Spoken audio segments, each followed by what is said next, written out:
It's a real pleasure to be here, and I'm going to follow Luis's injunction to talk a little bit about life as an academic, the life that we all share, and my own sort of struggles with this role of trying to make the world a better place or contribute in whatever small way I can to making the world a better place, while at the same time holding on to that notion that we all hold dear as academics, which is to be somewhat removed, or sometimes to be very removed, and to kind of hold the position of sort of truth teller, or the part of the gang that steps back and asks hard questions or follows the evidence wherever it takes them.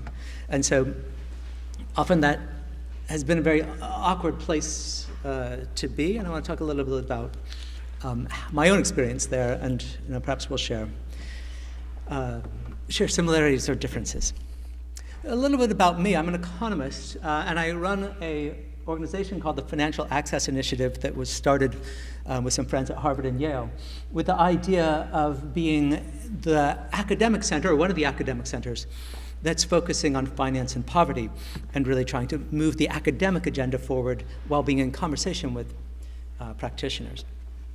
So that has meant that a lot of my time has been spent studying sites like this, which is a photograph of a Grameen Bank group. And so inevitably, as I think about poverty and the way that poverty relates to money and money relates to poverty, one starts thinking about finance, and inevitably, in this world, microfinance. And so microfinance has been a major focus of mine. I've written a book called The Economics of Microfinance, and another thing called Banking the World. It's been a big focus, and in fact, inspired by David Hume, who is here, although I can't see David right now. Yeah, David, yeah. Inspired by David, been part of a project that went further and tying people's financial lives to poverty, a project called Portfolios of the Poor, how the world's poor live on $2 a day. So I want to talk a little bit about microfinance, though, rather than that broader project. Microfinance has been one of the solutions to poverty, or proposed solutions to poverty, that has gained lots of attention because it fits in with the ethos of the moment. The idea of serving poor women, unleashing productive potential, has been a very compelling story, and we know it all well. The focus on entrepreneurship and helping people help themselves has greatly resonated with a whole series of players. And of course, the figure, the name that we associate with the movement is Mohammed Yunus and Grameen Bank and the Nobel Peace Prize in 2006. It's all very inspiring, and yet, as an academic, one stands back and says, I am inspired by Mohammed Yunus. It's an amazing vision to translate, the identification of a problem, to translate that into a viable set of experiments that led to an institution that now serves over 8 million people in Bangladesh, and that has inspired replications around the world that now reach about 200 million. That's an amazing thing. I mean, how many people can say they have done anything close to that? And yet, as an academic, right, our job is not to stand and applaud necessarily, or we can make that choice, but in many ways, our responsibility is to stand back and ask awkward questions, even about institutions and ideas that we like at some levels. And that is what I want to discuss. So the original vision of microfinance is really roughly what we were just describing, and I'm sure you're all familiar with it, right? Finance to support poor entrepreneurs, hasten the exit from poverty, make sure it's profitable for financial providers, and that unleashes scale, small costs, big impacts, and that's been a really amazing story. I guess when I look at that, when I was making the slide earlier today, I realized that pretty much my career has been devoted to undermining all of those things. And it's been really awkward because I'm a big supporter of microfinance. And yet it turns out that I think to make progress, we really do need to undermine all of these ideas. And these are ideas that I think have been at the heart of a movement. And so some moments I get up in the morning, I think, like, what am I doing? Why don't I just stop this, and let Mohammed Yunus and others just proceed, because they're doing such good work. And yet, as an academic, we have a role to try to move conversations forward, even if it means asking questions that not everyone wants us to ask, including Muhammad Yunus. Certainly the story's been a great story, right? It's, 200 million, as I've said, and really extremely rapid growth. I mean, we're really just a phenomenon, and the Nobel Peace Prize is just capping it all off. So the quandary that I have, maybe that we all have, is do I use whatever platform I have?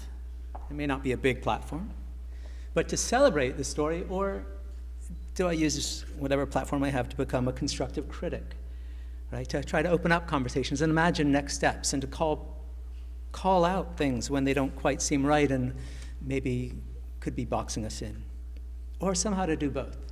This has been harder to do. I want to just frame this quandary with one piece of data which kind of inspires me and maybe gives a sense of why I've really gone with the second view.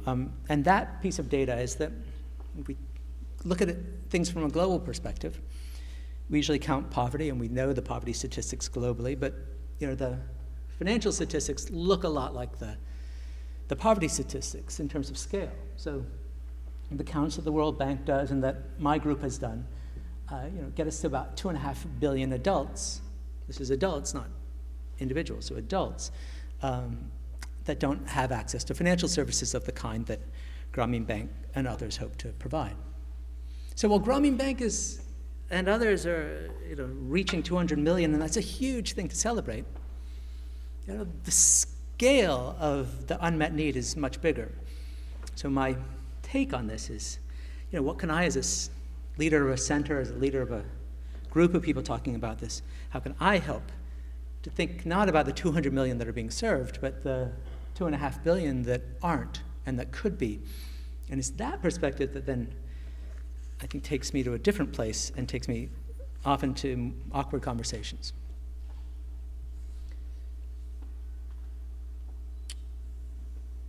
So this is really about my own agenda, but as the head of a center, one of the powers of a center is that we can then attack things in different ways. And with a center also, we can focus on very academic research, or we can focus on less academic research in the cause of putting together a bigger story. And this gives a sense of some of the ways that we've attacked this problem then. So as an economist, as a standard economist, my usual mode would just be to collect lots of survey data, run regressions and such. But with a center, I could do more. And so we do surveys. And as part of that's inspired by David Hume, spending time with households, trying to understand how they actually use money and what they do in their lives. Quite qualitative, that part. We do some very sort of standard mainstream statistical work that gets published in mainstream journals. But we also spend some time just looking at accounting books. It's terribly tedious, but just trying to understand whether the claims about profitability and all that really hold up. Nobody really wants to do it, and so here we are as an academic center. We don't have much better to do, so we take a look at the numbers. We do household studies and also spend some time with theory. Because, again, as an academic, that's really our responsibility to take it back to the bigger vision. So I want to show you a little bit about where we got to in doing this, and then reflect a bit more on the role of, or my sense of the role of academia or academics in a world where action is needed. So one of the bits that we have been trying to open up has been a piece of orthodoxy around microcredit as a tool for entrepreneurship. Right? This is a great part of the microfinance story. It's really inspiring. This is why people get excited about microcredit. This is why businesses get excited about it. That there's really this belief that customers are seeking loans for business. And when Muhammad Yunus talks about microfinance, his view is that everyone deep down is an entrepreneur, right? It's just the world that's holding them back. And if we could just create the context for them to grab hold of resources, they can sort of unleash that internal entrepreneurial sensibility they have. It's really a big part of his vision, and it's awkward then to base a fair amount of my own work in trying to undermine that view, because I don't believe it, or I don't think that's really true for a lot of households. I don't think they have the wherewithal, and I think that that view is holding us back from seeing other issues. But that's the orthodoxy. Customers seek loans for business, and the poor population in general seeks to be self-employed. And the reason that I'm skeptical is that survey after survey showing us that that's not in fact what people are doing when they're granted access to loans. Right? Grameen Bank customers or customers of other banks.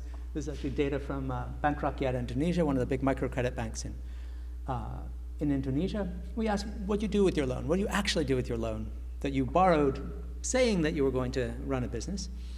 And about half of it, whether folks were below poverty lines or close to poverty lines or well above poverty lines, about half the money actually went to business. The other half went to keeping food on the table, paying for medical bills, paying for school fees, paying off bigger loans that were more expensive, all kinds of things. And when Stuart Rutherford asked these same questions of Grameen Bank clients, he found about the same thing.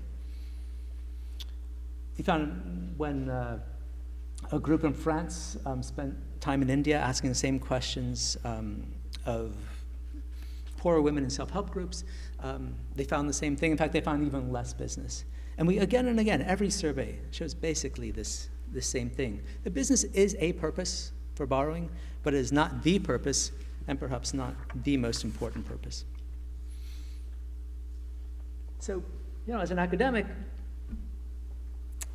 we do studies like this partly just to, because we want to know what the answers are, right? And just lay out the story and let the chips fall where they might. But I think there is more constructive purpose to it, not just to make trouble, but to try to move toward more constructive solutions. And really, this is the bottom line, is that sort of our sense as we see the study after study showing that this is what poor households are doing, is that we've come to see how the original conception of microcredit, microfinance, has really undermined the ability of finance to really reach the poor where they are, to reach poor households where they are. We think about the 2 billion people living on under $2 a day. Most of them are not entrepreneurs. Many of them are agricultural laborers. This is a construction worker, for example, from India. They're cleaning up in hospitals. They're nannies, they're cooks, they're just workers, employees. It may be what they choose, it may not be what they choose, but that is where they are, and many are in cities. So the entrepreneurial moment for most of the poor doesn't look like what Muhammad Yunus describes. And so part of this work of our center has been perhaps creative destruction to try to open up microfinance in this way. And also to recognize that even people who are entrepreneurial, who have businesses, they have wider needs, to try to be more transparent. So that's number one. Number two also has been a bit of an awkward conversation. And again, it has led to butting heads a little bit with Muhammad Yunus. Even though we get along perfectly well, there are some moments which are more awkward than others, and this is one as well. And this is on the orthodoxy around subsidy. Because Grameen Bank has always celebrated the fact that they've been able to earn profits and sustain themselves without subsidy, without aid, and thus position themselves as an alternative to aid. In many ways, it makes the aid conversation more difficult, but it's also inspiring to many people. But when we look carefully at the data, and this is, again, what an academic does, we look carefully at the data, we see that it's not quite so, that in fact there's much more subsidy that's going through the system than the evidence suggests. And this is one example. We've been updating this as some work with colleagues at the World Bank. This is data that's put together by an organization called the Mixed Market, based in Washington. It's a donor consortium. So they collect data on microfinance institutions around the world, and the data is unadjusted, is basically on what the institutions report. You can see here that about 70% report that they're profitable. Right? They're serving low-income households, poor households, 70% are profitable. which is really an amazing finding. But the mixed market themselves do some adjustments to the data because what one reports and what is actually sort of meaningful in terms of profitability in an accounting sense is somewhat different thing, and they do some adjustments. But they're a donor organization, and they have their own agendas. They're very much a pro-commercial, pro-profitability organization. They have an incentive to downplay subsidization. And so it falls to the academics to do the awkward work and the tedious work of counting up subsidies. And so we see, as we value capital in various ways, the level of profitability falls sharply. In fact, for the most part, my sense of this is that most institutions, about a quarter of institutions, in fact, may be profitable, but 3/4 are not. And that then changes the picture. It changes the sense of this possibility of sort of a small intervention that could have a big impact. It turns out it's not such a small intervention. It's actually relatively heavily subsidized. Why does it matter? Well, it matters because the more profitable institutions are the ones serving better off customers. If we're really focused on the promise, as Muhammad Yunus is, of reaching the poorest, of reaching very poor households, we have to open up to the fact that where the subsidies go, and this is a good thing, it is going to the poorest. And this is maybe a little hard to see, but the red line there is profitability. The green line at the bottom, sort of my best sense of subsidization. The x-axis there is average loan size for an institution, which is basically a reasonable proxy of whether they're serving better off customers, which would be to the right, or the poorest, which is to the left. Also, the institutions serving mostly women are to the left. And you can see that the institutions that are most subsidized, well, the institutions where the green line is above the red line are the ones that are actually making profits. I think according to the best estimates, those are the ones serving the best off customers. The institutions that are serving poorer customers and largely serving women are to the left, and they are not profitable on average. Now, there's variation in this data. This is just a sense of trends. But the point of this exercise was to open up conversations and say, yes, there is subsidy. And if we're really committed to reaching the poorest, we need to think about how that subsidy is actually being used. Maybe it's not being used as effectively as possible. Maybe it could use more effectively. Maybe once we become transparent about the uses of subsidy here, maybe that will bring in more subsidy. And maybe that will be a good thing or a bad thing. As an academic, our role is to open up this conversation and to take us to some places that might have seemed awkward, but I think in the end are the places we have to be if we're really to think about global poverty reduction at massive scale.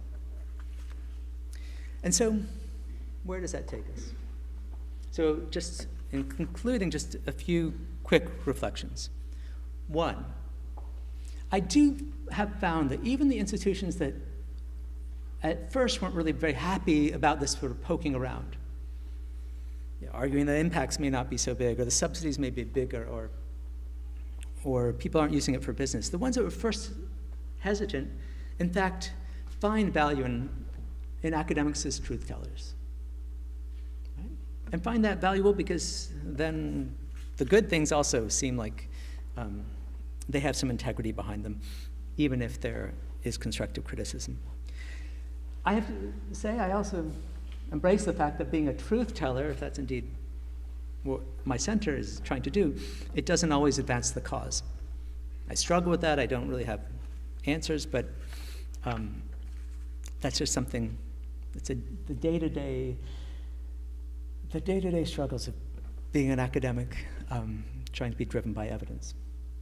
The third thing, and this has been tricky, is I have found that as this work has progressed, we've increasingly shifted our emphasis to reaching what we call a sophisticated audience of insiders.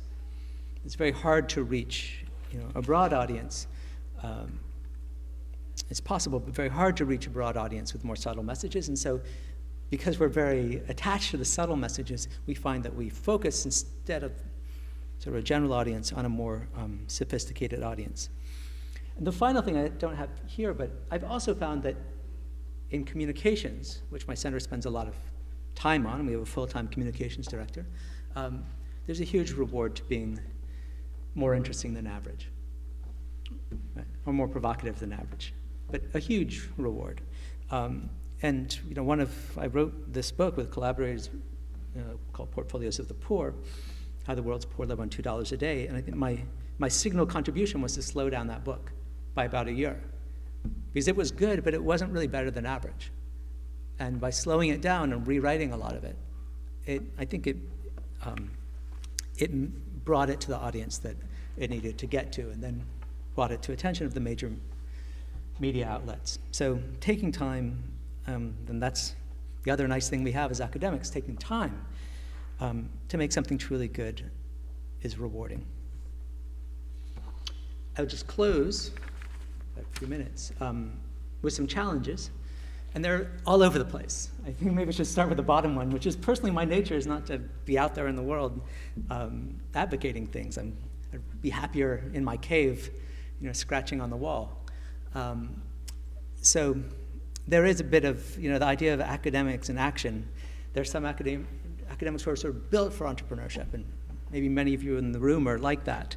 But certainly one of the challenges is somewhere between the idea of making a difference and the reality of it, and a lot of academics are happier not being on the front lines. And so I've had to think about that and bring into my center, and this is where a center matters, bring into my center people who are much better at networking and much better at going out there and much more clever and articulate than I am. And so having a center has been powerful that way.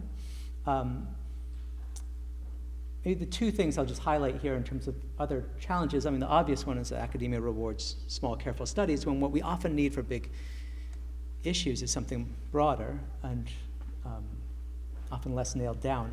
I do find this is a moment with lots of noise, right? And so I sort of struggle with that, trying to cut through all the talk on global poverty, especially as sort of more and more NGOs and others are getting excited. That's a great triumph, and yet then in trying to sort of put something forward, it's not always easy to get one's voice out there. But the last thing I just want to highlight is the issue of silos. And maybe I particularly felt this as someone focusing on finance, which is very siloed, right? The finance people. It's the Citibank people and the Chase and JP Morgan, they get excited about this. But often I feel like, I'd rather be talking to the health people. People think about education. It's where I really draw connections. I'm interested in households and household life.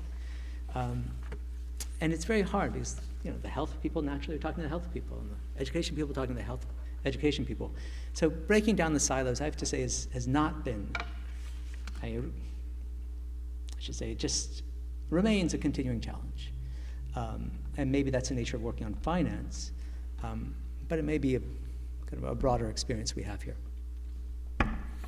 So I will end there with those thoughts and my limited experience. Thank you.